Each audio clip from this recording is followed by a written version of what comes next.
जय हिंद, जय भारत, वंदे मातरम। भारत माता की जय जयकार। साथियों आपका स्वागत है श्रीमती एवं श्री शिक्षण संस्थान में, जहां आप कर रहे हैं यूपी ट्रिपल एससी लेखपाल की तैयारी। तो साथियों, इसी कड़ी में हम लेके आ गए हैं इतिहास के आधुनिक भारत के कुछ बेहतर से बेहतरीन प्रश्नों को आपके समक्ष प्रस्तुत कर रहे हैं। साथियों, ध्यान पूर्वक सुनिए और यूपी ट्रिपल एससी लेखपाल की तैयारी को धारदार हथियार की तरह मजबूती दीजिए। तो साथियों, चलिए शुरू करते हैं पहले सवाल से। भारत के तत्कालीन वायसराय लॉर्ड कर्जन ने बंगाल का विभाजन कब घोषित किया? सन 1905। बंगाल का पहला विभाजन किस वर्ष हुआ था? 1905। भारतीय राष्ट्रीय आंदोलन के दौरान भारत माता की प्रसिद्ध तस्वीर किसने बनाई थी? अवनींद्रनाथ टैगोर ने। साथियों भारत माता, आपकी हमारी अपनी भारत माता की पहली तस्वीर साथियों किसने बनाई थी? अवनींद्रनाथ टैगोर जी ने, जिनका संबंध साथियों बंगाल से था, उसी बंगाल से जहां की मुख्यमंत्री माननीय मुख्यमंत्री ममता दीदी हैं। दिल्ली दरबार में किंग जॉर्ज फिफ्थ का राज्याभिषेक कब हुआ और इसी दरबार में भारत की राजधानी कोलकाता से दिल्ली स्थानांतरित करने की घोषणा की गई? सन 1911 में। साथियों याद कर लीजिए, लिख लीजिए साथियों, सन 1911 में। होम रूल लीग की स्थापना मद्रास में सितंबर 1916 में किसने की? बाल गंगाधर तिलक और एनी बेसेंट जी ने। 1926 में नौजवान भारत सभा नामक क्रांतिकारी संगठन के संस्थापकों में से एक कौन थे? सरदार भगत सिंह, आपके अपने सरदार भगत सिंह, जिनका कहना था क्रांति तलवारों से नहीं विचारों से आती है। साथियों क्रांति किससे आती है? तलवारों से नहीं विचारों से आती है। साथियों, Hindustan socialist Republican association HSRA के प्रसिद्ध क्रांतिकारी नेता कौन थे? चंद्रशेखर आजाद, वही चंद्रशेखर आजाद जिन्होंने अल्फ्रेड पार्क में अपने आप को गोली मारकर इस देश के लिए साथियों, इस मातृभूमि के लिए साथियों शहीद हो गए थे, जिस पार्क का नाम अब स्वयं श्री चंद्रशेखर आजाद जी के नाम पर रख दिया गया है। साथियों 1931 में इलाहाबाद के अल्फ्रेड पार्क में पुलिस से लड़ते हुए किस क्रांतिकारी ने खुद को गोली मार ली थी? तो जैसा कि साथियों हम पूर्व में चर्चा कर चुके हैं, चंद्रशेखर आजाद जी ने। साथियों सोहन सिंह भाकना 1913 में अमेरिका में भारतीयों द्वारा स्थापित किस संगठन के पहले अध्यक्ष थे? गदर पार्टी के। सोहन सिंह भाकना साथियों, सोहन सिंह भाकना क्रांतिकारी नेता सोहन सिंह भाकना जी, जो 1913 में अमेरिका में भारतीयों द्वारा स्थापित किस संगठन के पहले अध्यक्ष थे? तो साथियों गदर पार्टी। गदर का अर्थ आप सभी भली भांति नाना प्रकार की वेब सीरीज और मूवी देखकर गदर का अर्थ तो समझ ही चुके होंगे। साथियों 1919 में जलियांवाला बाग हत्याकांड की जांच के लिए भारत सरकार ने किस आयोग का गठन किया? हंटर कमीशन का।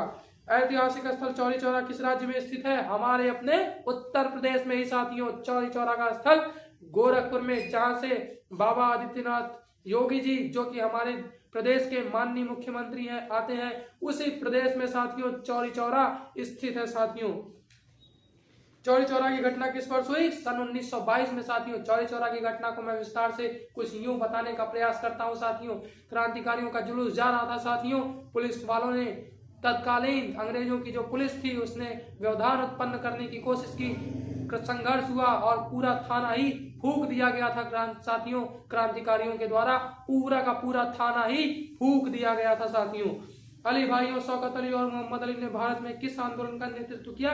तो खिलाफत आंदोलन का नेतृत्व किया। 1923 में स्वराज पार्टी का गठन किसने किया? मोतीलाल नेहरू और चित्तरंजन दास जी ने किया। 1920 में अहमदाबाद टेक्सटाइल लेबर एसोसिएशन मजदूर महाजन संघ की स्थापना किसने की?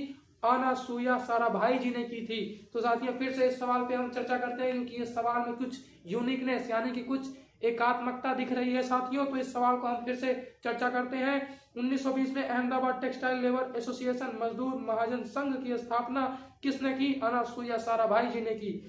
गांधी जी ने सत्याग्रह आंदोलन की शुरुआत एक छोटे से गांव चंपारण से की। चंपारण वर्तमान में किस राज्य में स्थित है? तो चंपारण आपके अपने बिहार राज्य में स्थित है, जहां के माउंटेन मैन जहां के हुए और जहां के माननीय मुख्यमंत्री श्री नीतीश कुमार जी हैं, माननीय उप मुख्यमंत्री श्री सम्राट चौधरी जी हैं। साथियों बिहार आज विकास के नए नए आयाम करते हुए देश प्रदेश एवं विश्व में अपनी नए कीर्तिमान को स्थापित कर रहा है। जहां साथियों नालंदा विश्वविद्यालय भी कहा था? बिहार में।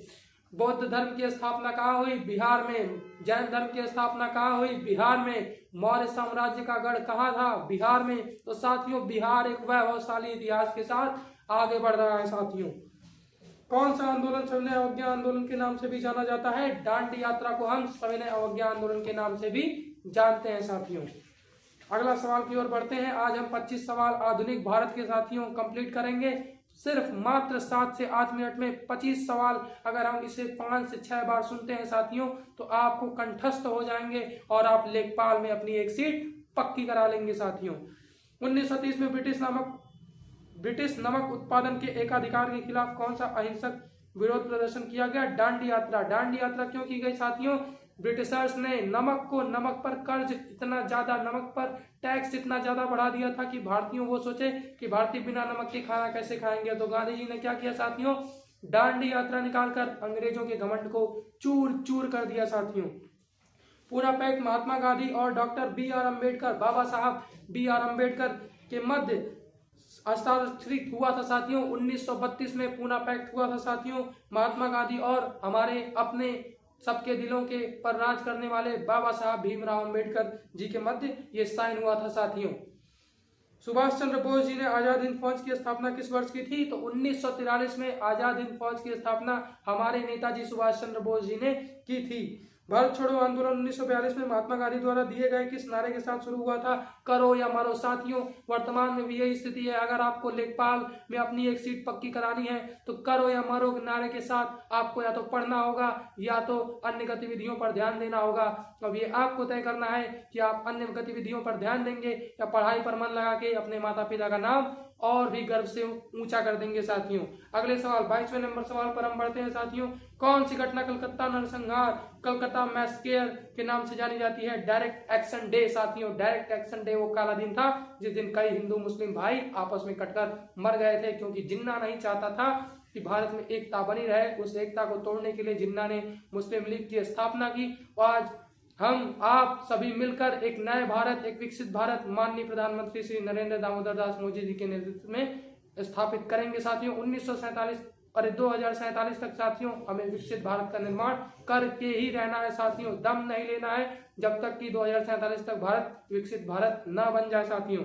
23वें सवाल की ओर बढ़ते हैं। ब्रिटिश संसद द्वारा ईस्ट इंडिया कंपनी की विभिन्न शाखाओं की शक्तियों और जिम्मेदारियों को परिभाषित करने के लिए कौन सा अधिनियम पारित किया गया था?